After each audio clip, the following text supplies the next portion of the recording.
It was 2 o'clock in the morning. The pre-dawn air was cold. Gustavo Gonzales, a 25-year-old merchant, was behind the wheel of his van. At his side, his assistant and friend, Jose Ponce. This was their routine. Drive in the silence of the night to the Sheffer meat wholesaler, load the van, and ensure the local butchers were stocked before the first ray of sun even touched Caracas. It was honest, repetitive, predictable work. That night, however, the routine was broken. As they turned onto the street leading to the factory, the darkness simply vanished. It wasn't like sunrise, gradual and warm. It was a sudden, absolute light. Gustavo slammed on the brakes, the van stopping on the dirt road. The night had turned to day. A cold white light bathed the landscape so intense that both men had to shield their eyes. About 82 feet ahead was the source. It was an object, a perfect metallic sphere, about 13 feet in diameter. It wasn't on the ground, it was hovering, motionless, perhaps 3 to 6 feet above the road, without emitting a single sound. On the side, small rectangular windows glowed, and on top, a dome, which appeared to be glass, was open. The two men sat in the van's cabin, paralyzed. The only sound was the vehicle's engine. What they were seeing was impossible, but it was there. And then they moved.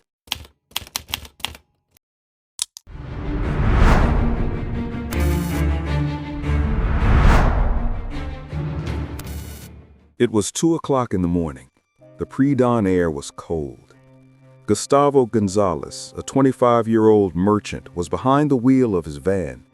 At his side, his assistant and friend, Jose Ponce. This was their routine. Drive in the silence of the night to the Sheffer meat wholesaler, load the van, and ensure the local butchers were stocked before the first ray of sun even touched Caracas. It was honest, repetitive, predictable work. That night, however, the routine was broken. As they turned onto the street leading to the factory, the darkness simply vanished. It wasn't like sunrise, gradual and warm. It was a sudden, absolute light. Gustavo slammed on the brakes, the van stopping on the dirt road. The night had turned to day. A cold white light bathed the landscape so intense that both men had to shield their eyes. About 82 feet ahead was the source. It was an object, a perfect metallic sphere, about 13 feet in diameter. It wasn't on the ground, it was hovering, motionless, perhaps 3 to 6 feet above the road, without emitting a single sound. On the side, small rectangular windows glowed, and on top, a dome, which appeared to be glass, was open. The two men sat in the van's cabin, paralyzed. The only sound was the vehicle's engine. What they were seeing was impossible, but it was there. And then they moved. Beside the floating sphere, Gustavo and Jose noticed movement. Two figures. They were not human. They were small, 3 feet tall at most, but their shoulders were broad, giving an impression of compact strength. They seemed to be working. The creatures moved along the side of the road, crouching, gathering handfuls of earth and stones. With their arms full, they would approach the ship and with a single leap cover the vertical distance and disappear inside the open dome. Seconds later, they would emerge, jump back to the ground, and repeat the process. Gustavo and Jose's curiosity overcame their fear. They turned off the van's engine and stepped out into the artificially lit night. The silence was total. They walked slowly, trying to understand. Jose stayed behind, but Gustavo, perhaps seized by a courage he himself didn't understand, kept approaching. He got within 26 feet of the scene. That's when one of the creatures stopped its work. It turned and noticed Gustavo, and then it began to walk toward him. Now, under the intense light, Gustavo could see the details.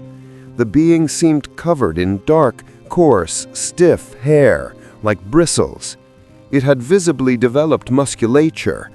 It appeared naked, except for something Gustavo described as a loincloth or men's bathing trunks. Its hands and feet had 4 digits, ending in long, sharp claws. But the head was the most disturbing part. It was large, round, and dark.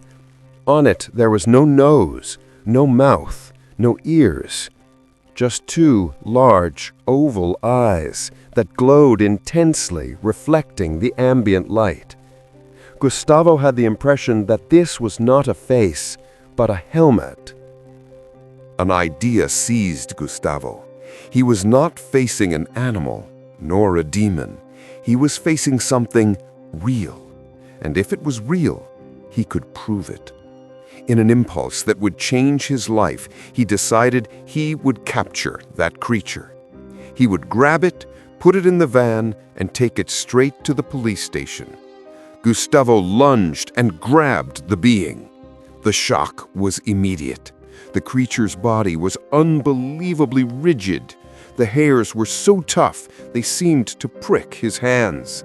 And the weight, though small, the being was dense, weighing an estimated 77 to 110 pounds. For a second, nothing happened. Gustavo held the creature, and the creature stared at him. Then it reacted. With the strength Gustavo could never have predicted, the being pushed him. It wasn't a human push. It was a dry, mechanical blow that sent him flying backward, causing him to fall hard on the dirt ground.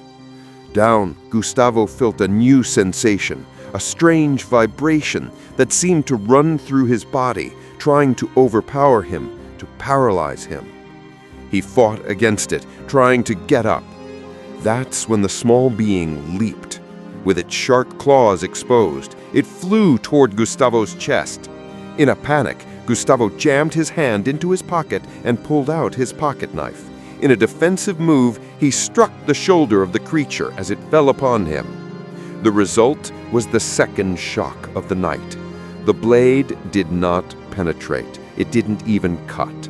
The knife slid across the being's skin or suit, and the friction of the metal against that hard body produced a visible spark in the night. The creature was impenetrable. Gustavo would later describe that skin as being thick as a rhinoceros's hide. The being struck him, its claws tearing Gustavo's. Seeing his friend in a physical fight against the impossible, José Ponce ran to help. But he didn't get far. The instant José moved forward, 2 more beings emerged from the ship. Unlike the first 2, these held something in their hands, objects that looked like metallic tubes or flashlights. They pointed the tubes at the 2 men. A blinding light, stronger than the ambient illumination, exploded from the tubes. It hit Gustavo and José directly in the eyes. The pain was immediate. Both were completely blinded. But it wasn't just light. With it came that paralyzing vibration, now multiplied. Gustavo, still on the ground, felt his body lock up. He couldn't move. He couldn't get up. He was conscious, but a prisoner in his own body, blind and hearing only the buzzing in his head. José, trembling with terror and realizing there was nothing they could do, made the only possible decision. He turned and ran. He ran as fast as he could in the darkness toward the police station, which was just 3 blocks away, to get help. As he ran, he looked back one last time. He saw a 4th being coming down a nearby hill, also carrying dirt. This creature saw José running and, with an impressive leap of more than 6 feet, reached the ship, entered, and re-emerged seconds later, also with one of those light tubes, pointing it in Gustavo's direction. Left behind, Gustavo was down, defenseless, bathed in the paralyzing light. He felt the creatures approaching him, but he could do nothing. Suddenly, the light and the vibration ceased. Gustavo blinked, his vision slowly returning, his muscles unlocking. He managed to get up, staggering. He looked at the scene of the confrontation. The creatures had vanished. He looked up just in time to see the metallic sphere ascending vertically at an unbelievable speed, without making a sound. In seconds, it disappeared into the night sky, taking the artificial light with it. The darkness and silence of the rural Petare dawn had returned. At 2:30 a.m., officers Manuel Moreno and E. Dominguez at the local police station saw the door fly open. It was Jose Ponce, panting in a panic, screaming for help.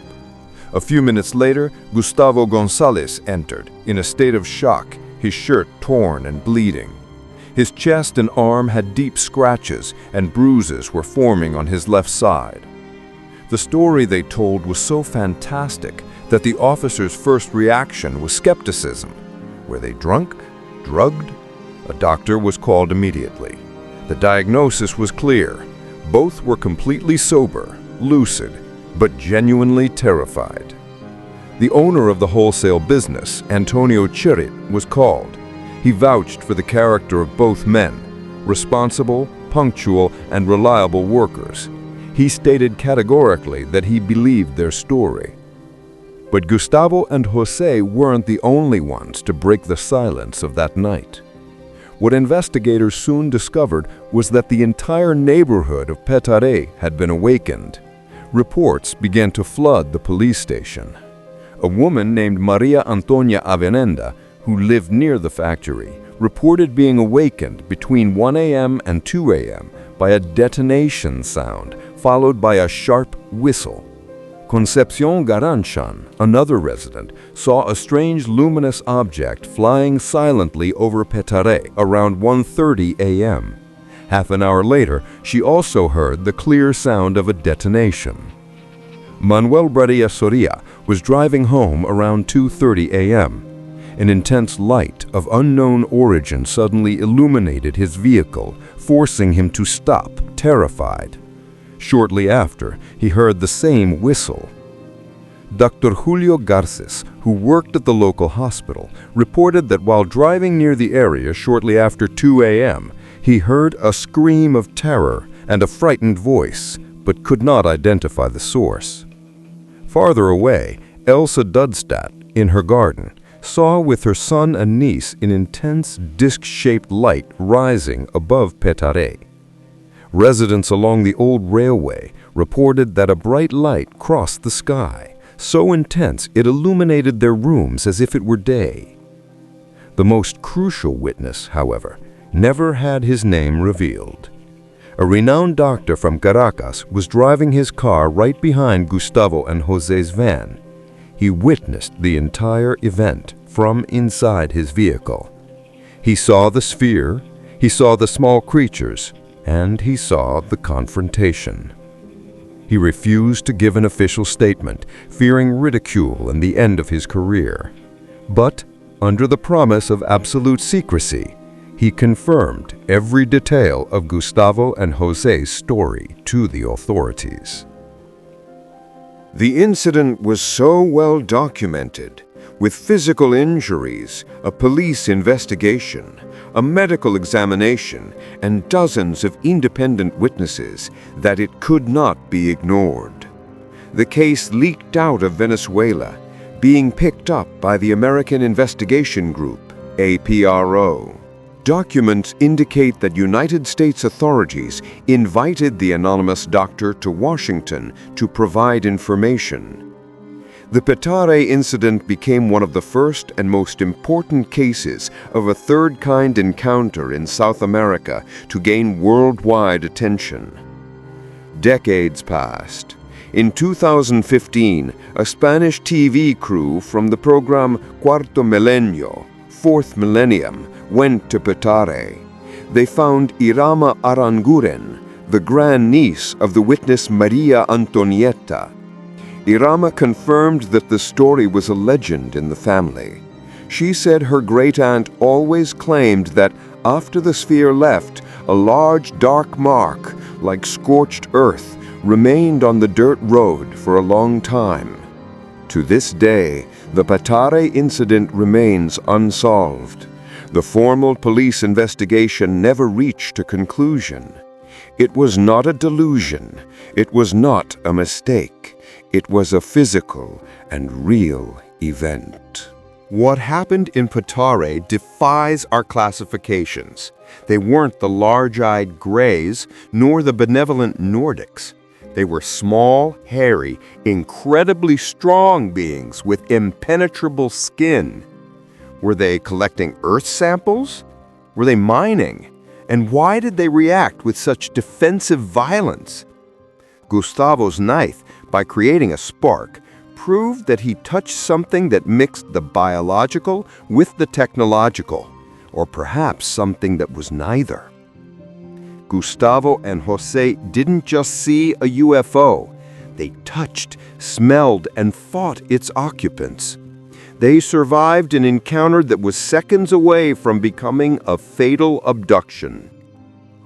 What does your intuition tell you about the purpose of these beings? Why collect rocks and dirt from a rural road at 2 in the morning? And what was the paralyzing light? A defensive weapon or a containment tool? Reflect on what you would have done in Gustavo's place. That impulse to try and capture the unknown, was it courage or recklessness? Every like you leave on this video is a signal light to the algorithm, showing that the serious investigation of these mysteries must continue. It's the fuel that drives us to analyze the next case. Please take this moment and check if you are already subscribed to the channel. For this work to continue, your subscription and your like are crucial. And of course, use the comments. What in this story caught your attention the most? The creature's strength? The blade that sparked? Or the chorus of witnesses? Leave your opinion